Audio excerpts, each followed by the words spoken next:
Bonjour à tous et bienvenue dans On se voit, un podcast positif et bienveillant fait pour tous ceux qui en ont un peu marre des applications de rencontres classiques. Je suis Maë Paris et 2 fois par semaine, je vous présente des profils de personnes dont le cœur est disponible. Si la voix de mon invité du jour vous séduit, rendez-vous à la fin de l'épisode. À mon micro se tient aujourd'hui Véro. Comment tu vas, Véro ? Très bien, merci. Et toi, Maë ? Très bien, merci aussi. Quels sont les 2 principaux sentiments que tu ressens là, tout de suite ? Un peu de stress et contente parce que c'est une surprise, une nouveauté. Je trouve le concept super. Ok, donc un petit peu d'excitation et de stress mélangé. Exactement. Auditeurs, auditrices, fermez les yeux pour vous plonger dans la description superficielle que je m'apprête à faire de Véro. Elle est plutôt grande, elle a un carré de cheveux bouclés, elle a les dents du bonheur et elle porte un pull vert. Est-ce que tu es d'accord avec cette description ? Complètement. Est-ce qu'on t'a déjà dit que tu ressemblais à quelqu'un de connu pour la compléter ? Oui, mais il y a longtemps. Donc je sais pas, c'est peut-être un peu prétentieux, mais... Dis toujours. Jeanne Balibar. Ok, très bien. Bon, écoutez, ça donne un petit indice. Je sais pas si c'est vrai. Ou non. Bon, les gens qui te rencontreront pourront te le dire. Où est-ce que tu as grandi, Véro ? En Picardie. D'accord, très bien. Donc tu es une Picarde et tu vis où maintenant ? À Paris. D'accord. Et aujourd'hui, la vie de campagne pourrait te manquer ou tu te sens complètement citadine ? Je me sens complètement citadine, mais j'aimerais bien avoir une petite maison de campagne. D'accord, ok, pour avoir un peu les deux, quoi. Exactement. Très bien. Est-ce que tu te souviens du moment qui, selon toi, a marqué ton passage à l'âge adulte ? Je pense que ça correspond à mon arrivée sur Paris. Ouais.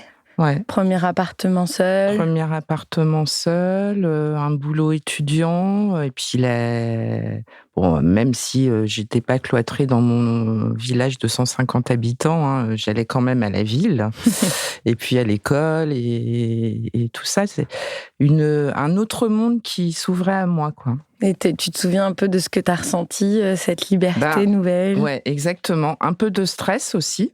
Toujours, mais un stress positif, mais oui, un nouveau monde, plein d'opportunités, plein de gens différents, plein de rencontres différentes, voilà quoi. Okay, un nouveau monde plutôt exaltant. Exactement. Et adulte, aujourd'hui, est-ce que tu as un rituel ou un élément de routine dont tu ne pourrais pas te passer au quotidien ?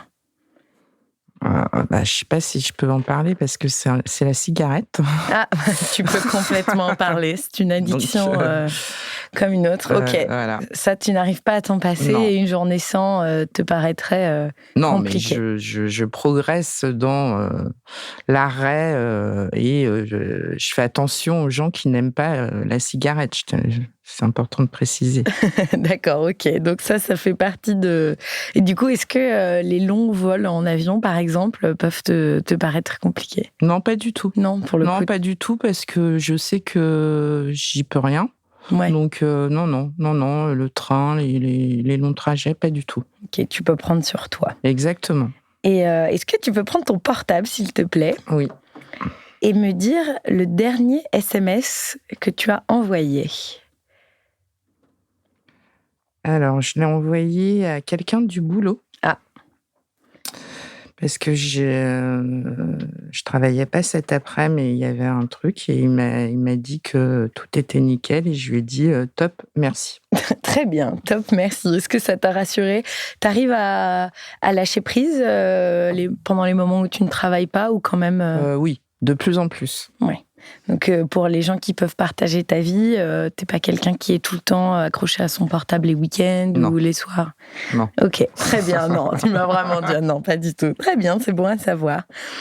On a eu une invitée qui était lépidophobe. Est-ce que tu sais ce que c'est ? Non. Alors, moi non plus, je savais pas. C'est à la peur des papillons. Voilà, c'est un mot. Est-ce que toi, tu es phobique de quelque chose ? Ouais, les serpents. Bon, après, j'en rencontre pas beaucoup, tu t'en doutes. Mais en tout cas, c'est vraiment un truc qui me dégoûte. Ça peut arriver. T'as déjà été face à un serpent? Non, en plus, non. Mais par contre, par exemple, quelqu'un qui a un aquarium chez lui avec des serpents, je trouve ça très suspect. Ok. Tu trouves ça, voilà, tu te poses des questions sur cette personne. D'accord. Et donc, même en voyage, les gens qui, par exemple, ont des serpents autour du cou, toi, jamais pour la blague, tu le ferais, Jamais. Ok. Et les animaux en général, sinon, tu aimes bien ça? Ouais. Très bien. Et qu'est-ce que c'est la pièce de ton dressing que tu préfères? Un jean. Un jean en particulier ou... Raconte-moi ton jean magique, il est taillé comment? Il est un peu taille haute et évasé. D'accord. Et ça, c'est ton jean. Ouais. Quand tu le mets, tu sais que tu vas être bien et c'est ta pièce. C'est quoi ton rapport à la mode et tu consommes beaucoup de vêtements ou... Oui. Ok. Ouais, t'es acheteuse compulsive? Acheteuse compulsive, mais je me reprends. C'est-à-dire que je peux commander des choses, mais que je renvoie après. Bon, du coup, ça m'occupe pas mal. Hein. C'est plus le clic que le fait de posséder les vêtements qui te fait plaisir. Oui. Mais oui, j'adore... T'acheter des fringues. M'acheter des fringues, faire le tri, me racheter des fringues. Ok, très bien, je vois. Tu n'es pas la seule dans cette équipe, je pense. Et qu'est-ce que tu ne referas plus jamais dans ta vie? Partir en vacances toute seule sans avoir bien organisé. Ah, ça sent le vécu. Tu veux nous raconter rapidement? Oui, j'ai décidé de partir en vacances toute seule en me disant que j'avais besoin de personne. Bon, il s'est avéré que si. Hein. T'es partie où? Je suis partie à Lisbonne. En plus, je suis partie dans un endroit très sympa, mais j'avais pas anticipé cette solitude qui pourtant que je vis plutôt bien au quotidien. Mais bon, là, je me suis pris j'avais mal organisé le truc aussi, donc je me suis vraiment retrouvée toute seule. Ouais, t'étais pas dans une auberge, Non, bien sûr, j'ai pris un Airbnb, vu que j'avais besoin de personne. Voilà, c'était un échec, mais je l'ai fait. Au moins, ça m'a permis de voir ça. T'es restée combien de temps? Je suis restée 10 jours. Ok, donc en effet, oui, ça peut être un peu long. C'est sûr qu'au quotidien, mine de rien, t'as quand même des collègues, tu vois des amis. En voyage, tous les temps sont un peu plus longs. Du coup, t'es vraiment seule au resto. Ok, donc ça, tu ne le referas plus. Non. Mais c'est bien de l'avoir fait une fois au moins. Exactement. Et de le savoir. Exactement. Et en termes de relations amoureuses, on y arrive. Quel est ton privilège de célibataire que les gens en couple n'ont pas?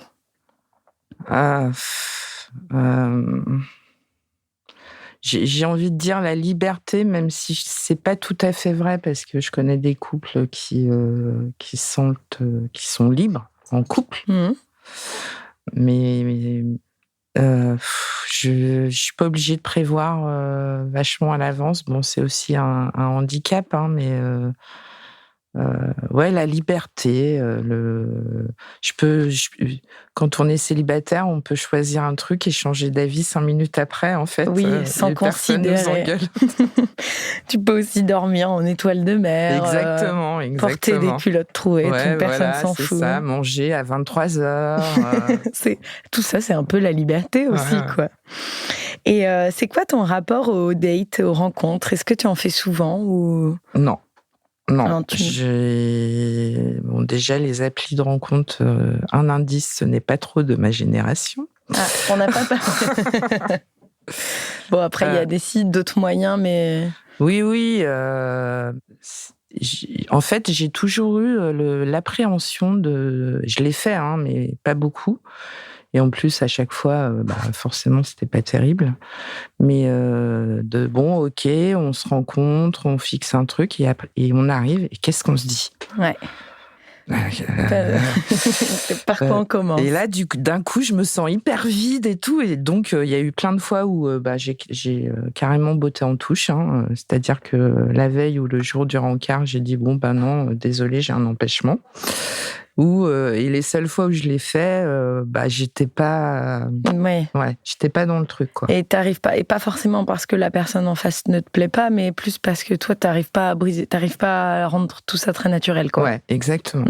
C'est sûr que c'est pas c'est facile. particulier, quoi. C'est particulier, ouais. Tu peux taper sur Internet ou t'inspirer des questions, on se voit, pour te les écrire dans un carnet, à voir de quoi commencer la discussion.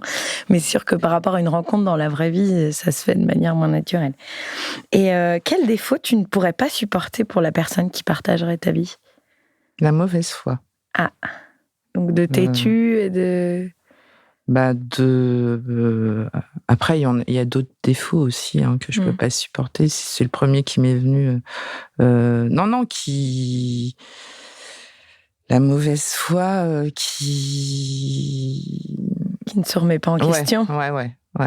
Ok, et quoi d'autre ? Vas-y, balance-nous tout ce que tu veux pas, comme ça, c'est un peu ta liste de courses. L'infidélité, le mensonge, ça va avec. Tu parles d'infidélité et tout à l'heure, tu parlais de liberté aussi dans le couple. Est-ce que, du coup, pour toi, un couple libre, comme on l'entend aujourd'hui, de manière à ce qu'on autorise son partenaire à avoir d'autres relations, est-ce que toi, c'est une forme de couple que tu pourrais envisager ? Non. Ou pas du tout ? Non. Ok, tu as une vision du couple plutôt exclusive. Plutôt classique. Oui. Non, mais très bien, je l'entends. Ok, donc tu ne veux pas quelqu'un d'infidèle ni de mauvaise foi. Et en qualité, qu'est-ce que... Ton top 3. Bon, gentil, mais c'est un peu bateau. Qui a de l'humour.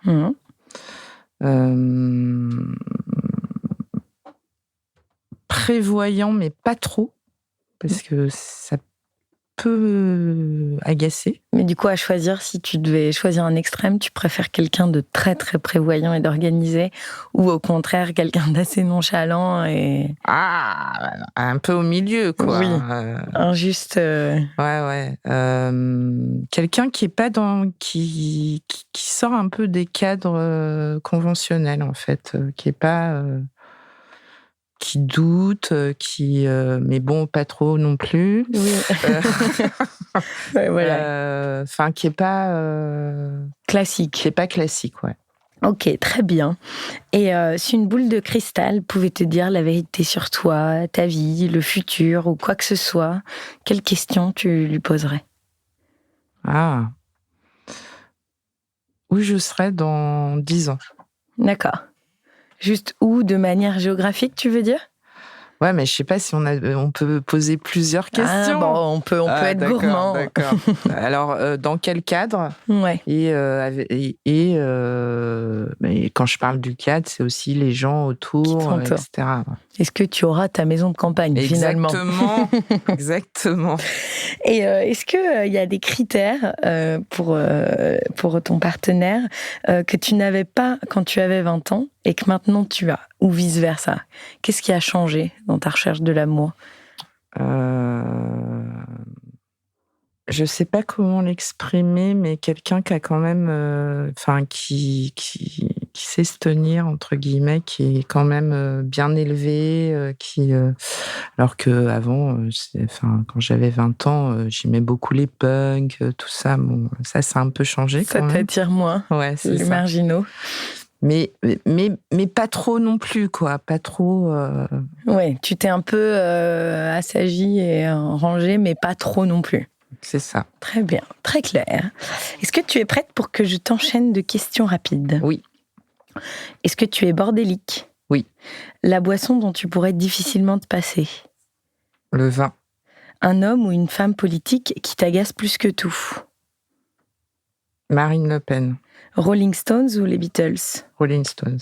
Tu es ami avec certains de tes ex ? Non. Tu t'es déjà battu ? Oui. Tu as déjà insulté quelqu'un ? Oui. T'es souvent à découvert sur ton compte bancaire ? Oui. Tu as le permis de conduire ? Oui. Ta junk food préférée ? Le Big Mac. Tu préfères vivre avec quelqu'un de radin ou de jaloux ? De jaloux, je crois. Mais bon, c'est pas terrible non plus, mais ouais. Le défaut ou le truc sur toi sur lequel tes potes te vannent souvent ?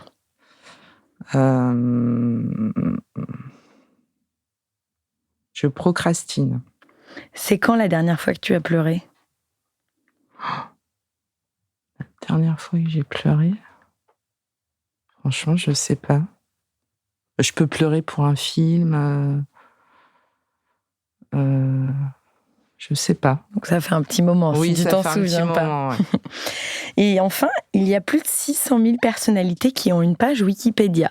Si toi, tu devais être connu à avoir une page Wikipédia, ça serait pourquoi? Je suis pas sûre que j'ai très envie d'être connue, en fait. Ok. Enfin, d'être célèbre ou... Après, il y a des gens qui ont des pages Wikipédia et qui sont pas non plus reconnaissables dans la rue, mais... Ouais. Une grande, je sais pas, poétresse... Ah oui, écrivain. Écrivaine. Ouais. Ok, très bien. Ouais. Tu aimes lire? Oui. Et tu écris parfois aussi? Non. D'accord. Enfin, j'écris, mais dans le cadre professionnel, quoi. Non, d'accord. Et quand tu voyages, par exemple, quand tu étais à Lisbonne 10 jours toute seule, est-ce que tu as tenu un carnet de voyage? Oui, là, oui, je l'ai fait parce qu'il fallait que j'exulte. Et j'avais que ça à faire, exactement. Très bien, ok. Mais donc, tu aimes bien parfois prendre ta plume. Oui. Très bien, merci. Écoute, on arrive à la fin de notre échange. Est-ce que tu veux nous en dire plus sur la personne que tu recherches? L'âge, la localisation? Donc, tu nous as dit que tu vis à Paris, son rythme de vie. Est-ce que tu veux compléter des choses sur toi? C'est ton moment, si tu veux ajouter des choses. Non, je laisse... La magie, on se voit opérer. Exactement. Super. Eh bien, merci pour toutes ces confessions. Et merci aux auditeurs et auditrices qui nous ont écoutés jusqu'au bout. Si le profil de Véro vous attire, si sa force tranquille et son indépendance vous donnent envie de la rencontrer, si sa ressemblance avec Jeanne Balibar vous intrigue, et si vous non plus, vous n'envisagez pas votre vie comme une succession de défis, rendez-vous dans la rubrique Faire une déclat de notre page Instagram On se voit. Ensuite, Véro choisira ou non de répondre à votre message. Et vous, chers auditeurs et auditrices, n'oubliez pas de nous mettre 5 étoiles et de vous abonner à On se voit pour ne rater aucun prochain épisode. Salut Véro et à bientôt. Salut Maë, merci. À bientôt dans On se voit.